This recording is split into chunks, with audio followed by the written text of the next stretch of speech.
Hi everyone. Today I'm going to do something a little different.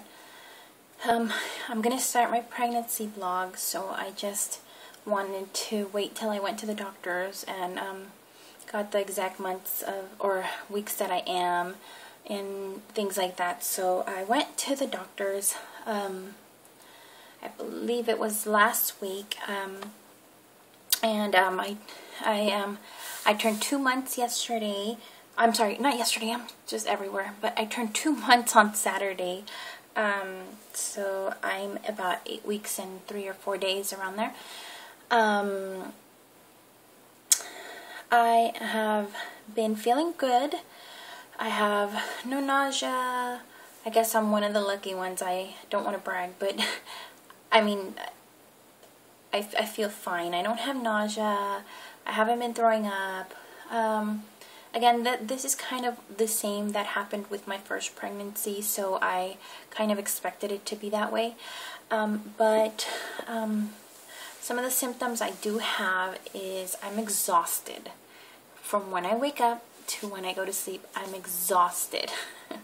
So that is one of the symptoms I had with Eva, my first pregnancy, and it seems to be happening right now a lot. So that, and also I don't really have a flavor for anything. I crave certain things, but I don't have I don't want to eat anything because I don't want anything. I don't know if you understand that. Like, I crave things. Like, I crave ice. I want ice all the time. I'm always chewing on it.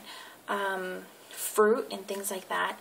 But I don't really, I'm not like specifically, if you were to ask me what do you want to eat, I would say I don't know, because I don't want anything. So other than that, I've been feeling really good.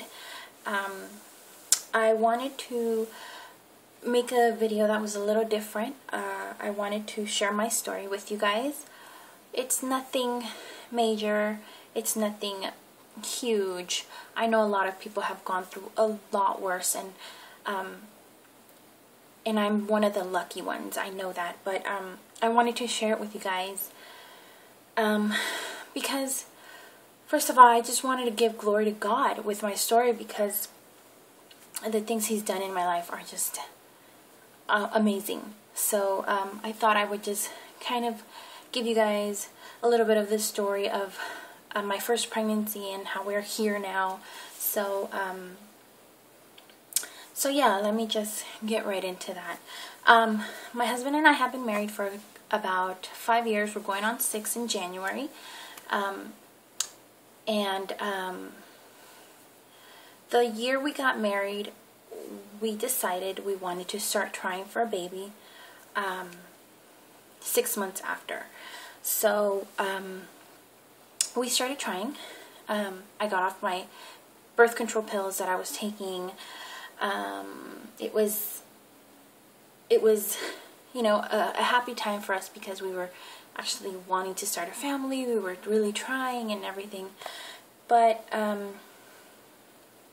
unfortunately, we had really rough patches. I didn't get pregnant the first year. Excuse me. I didn't get pregnant the first year, nor the second year, and you know, we started to worry about whether or not we would be able to have kids. So, you know, we went to a doctor. 3 years later passed. 3 years later, we decided to, okay, just go to a doctor and start trying, start talking. We actually started talking to a doctor the second year of our marriage, but she told us to, you know, just continue. I had to, you know, lose a little weight, so I lost some weight. Nothing was happening. We still didn't get pregnant. Basically, the 4th year of our marriage, we got really, really serious about it, because we were already trying for 4 years and nothing had happened.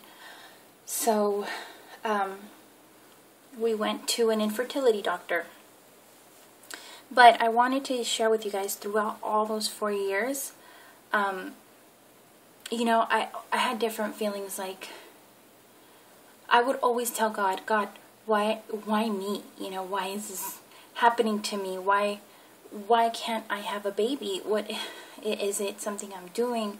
Is it, you know, a consequence to the sins I have committed or whatever? You know, what is it? I would just try to figure it out. I felt so lost. I felt so alone. I felt like no one in the world was going through what I was going through. No one understood what it was like to go through infertility. I know that that wasn't true. I knew that wasn't true, but it feels that way. It felt that way. So, so I would tell God, you know, I would cry all the time. And I would tell God, you know, why don't you love me? Sorry, it's just hard to talk about it. But I would tell him, why don't you love me like you love so-and-so? You give them or you give her a baby, but why won't you give me one? You know, it's just something that when you go through that, you feel so alone, so heartbroken. You know, people around you are having babies and you want to be so happy for them, and you really are. You are happy for them.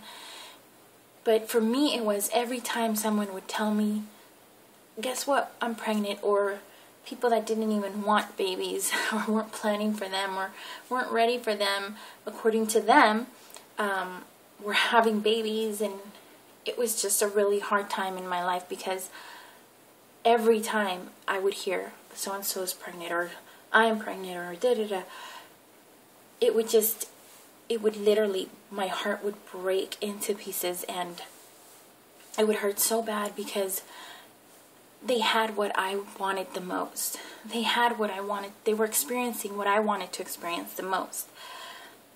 So, you know, throughout that time, I would tell God, Lord, why don't you love me? You know, I'm sorry for whatever I've done. I want to be a mother. I've always wanted to be a mother. You know, why is this so hard? Why is this happening? What have I done? I'm sorry. And I would always say, I'm sorry for what I did. I'm sorry for what I've done. And throughout that time, I was still going to church, and I was still singing in the choir and serving and doing everything. One of the things my husband and I decided was that we weren't going to leave God because of what we were going through throughout those days. There were days where I was really depressed. I would cry and cry and cry, and my husband would see me and he wouldn't know what to do. He wouldn't know what to say. He would cry as well. You know, it was a really, really tough time. But around the 4th year, we finally went to an infertility doctor. We decided with my husband, okay, you know what? We're going to try everything that we can do and leave the rest to God. Everything else is going to be in His hands. So we did. We started going to an infertility doctor. I got checked. And we began the Clomid process because I didn't want to start with the shots just yet. I wanted to try Clomid, and by the 4th year I had lost a lot of weight, about maybe 35 pounds I had lost. So I had lost a lot of weight, and I was on Clomid, and I was going almost every week to the doctor to get checked, and it's so invasive. I mean, for me, it was just very uncomfortable, because I don't know if you guys know, but you have to go at a certain time of the month so that the doctors can check you. And, you know, it's something that a woman is private about, especially, you know, if you don't want anyone, as a woman, you don't want anyone around your areas at that time of the month. So, yeah, it was really hard. We went for about a good 2-3 months. And one night, by the way, at this time we lived with my parents. We were living with them, and one night, we were upstairs in the office, and my husband was searching on the computer. I don't remember quite what he was searching for, but something on the internet. And I was on the floor, and I was just doing something, like writing on papers or looking through books and things like that. And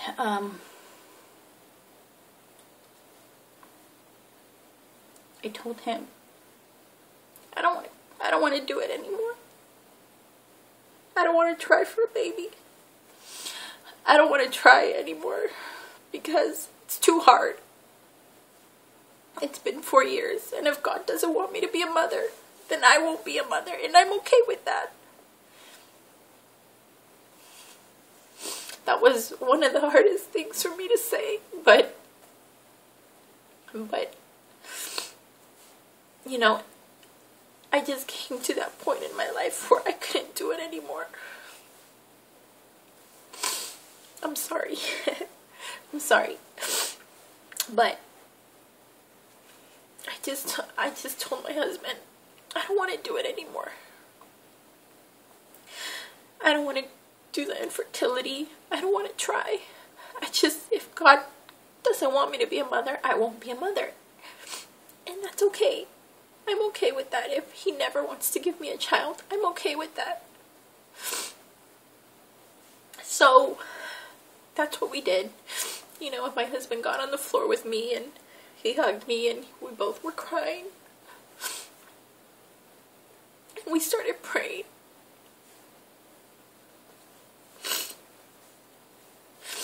We started praying and telling God, Lord, that's it. We can't do this anymore. It's been a really hard 4 years, and we don't want to do it anymore. Whatever, if this is your will, if this is what you want for us, it's okay. We accept it, and we'll do whatever you want. We'll still serve you. We'll still love you because of everything else you've done for us. Of everything that you've done for us.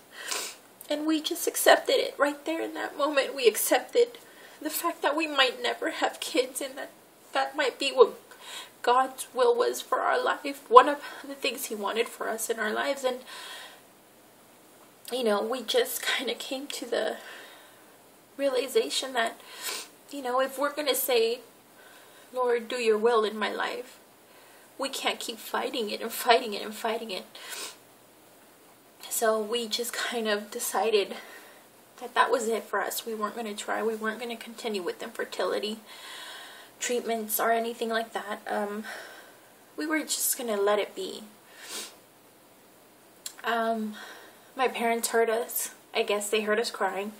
So they came upstairs and they prayed for us, and we told them what was going on.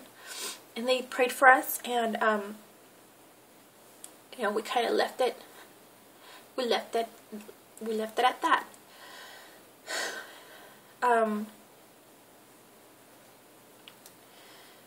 We left it at that, and I stopped taking the Clomid, and I just, you know, I just continued on with life. We forgot all about trying. This was for about 2 months or a month. I'm gonna say about a month that we had stopped trying. We weren't thinking about it. We were just letting it be. We had came to the acceptance that this is how things were. This is what God wanted, and it's okay. So we did. You know, we just accepted it. About a month later, I was coming home from work, and I decided to stop and get a pregnancy test and take it. So I actually took the pregnancy test because I had to pee so bad. I took it at the Walgreens because I couldn't hold my pee anymore, and I was like, well, I might as well take it. I'm peeing. So I took it in the Walgreens bathroom, and you know, I was just so used to the pregnancy test saying no and no and negative, so I really wasn't expecting anything. And the reason why I bought a pregnancy test was because I felt weird. I didn't know what pregnancy symptoms were, but I just felt weird. I felt weird, and I said, you know what? I'm going to give it one last try, and that's that. And after this, no more. I just, just in case, whatever. So I took a pregnancy test, and, I finished. I cleaned everything, and I was about to leave, and I look at the pregnancy test, and it's positive.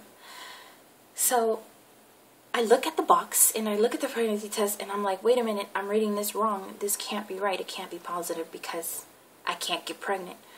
So,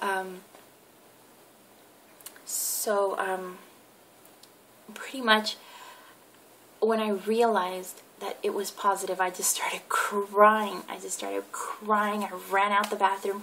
I got in the car, and I drove home. I tried to stop crying, but I just couldn't. I couldn't. So I walk into the house. I go to the room, to our room. My husband's there getting ready to go to church. I believe it was on a Friday, I believe. He was ready. He was getting ready or getting home, or he was just changing into some different clothes. And I didn't know how to tell him. I didn't know what to say. So I just handed him the pregnancy test. And he looked at me like, what the heck is this? And like kind of looked at the pregnancy test, and he didn't know what it was. And he was like, what is this? And I just said, read it. And he was like, okay, and what does this mean?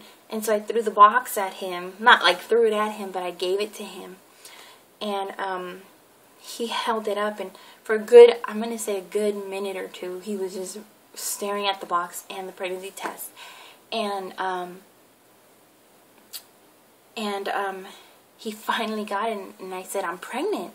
It says I'm pregnant. And so, like, he just came over to me, and we both just started crying. We were just holding each other and crying. And at first, we were extremely excited, but I couldn't let myself get too happy because I wanted to make sure that this was real. So I didn't accept it until I finally went to the doctors, and we finally saw the baby's heartbeat, and the little mamas was in there baking and cooking up, and it was amazing. It was amazing. The most amazing feeling in the world. So I just wanted to share this story with you guys in case you or somebody you know is going through something like what I went through. We tried for a baby for about 4 years, and I know there's many people out there that have tried for 30 years, 20 years, and my story's nothing major, but it glorifies God in such a major way because He's the only one that could have healed me. He's the only one that could have sent me a little baby, and I don't know how to repay Him except by giving Him all of the glory and giving Him all of the honor that He deserves, because He's our healer, and He healed me. I forgot to mention, before we found out we were pregnant, I had a prophecy at our church, and this brother prayed for me, and my husband prayed for my stomach, and he said that soon it would happen. I believed it, I just didn't know how soon. I didn't know it would be that soon. So God is real. He's real, and He hears us, He sees us, and He knows what our heart's desires are, and He knows what we need and what we don't need better than we know. And He granted me the desire, one of the desires of my heart, which was to be pregnant and to have a healthy baby. And now He's given me another chance, and we're just so excited about it. He's giving me another baby, and I'm able to experience that again and have the joy of being able to have a baby. because it was a really, really hard experience for us. I would see women that could have babies and didn't want them, or could have them but they only wanted one or two, or you know, it's something that you can't help but feel. But all glory to be to God, because He's the only one that could have done this miracle in my life, and I will forever serve Him, not just because of this, but because of everything else He's done, for sending His Son to die for my sins, someone that's so unworthy like myself and so undeserving of His mercy. And I just want to say thank you to God. Thank you, because I don't even have words to describe how I feel. That's how it is. I don't have words. I can't find the words, but I just wanted to share that with you guys. That's my story, a little bit about my story, and I hope that it helps you if you're going through anything. And I hope that you know that God is there, and He's real, and that you may one day turn to Him and let Him do what He has to do in your life. And never forget that He's the reason why you have everything that you have, and just give Him thanks every day. So yeah, that's my story. I hope you enjoyed it, and I will see you guys later. Bye.